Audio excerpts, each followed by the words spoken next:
যুক্তরাষ্ট্রের সাথে বাংলাদেশের সম্পাদিত চুক্তি অবৈধ, অনৈতিক এবং অসম। পলিসি রিসার্চ ইনস্টিটিউটের অর্থনৈতিক পর্যালোচনায় প্রধান অতিথি হিসেবে এমন মন্তব্য করেছেন বিকিএমের সভাপতি মোহাম্মদ হাতেম।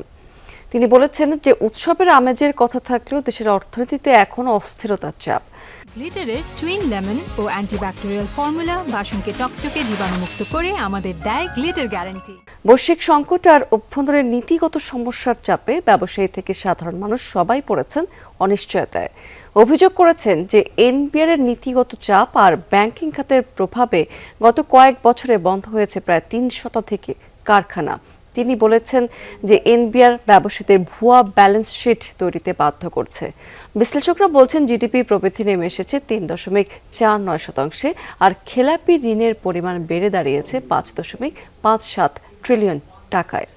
যদিও রেমিটেন্স এবং বৈদেশিক মুদ্রা রিজার্ভ কিছুটা স্বস্তি দিচ্ছে, তবুও কাঠামোগত সংস্কার নিয়ে প্রশ্ন থেকেই যাচ্ছে।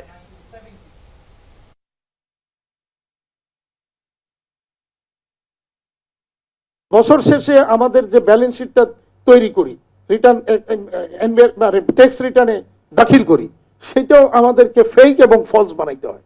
কারণ ওই এনবিআর যে ট্যাক্সটা আমার কাছ থেকে এআইটি হিসেবে নিয়ে গেল, সেটাকে ট্যাক্সেবল ফিগার করার জন্য আমার প্রফিট কত বানাইতে হয়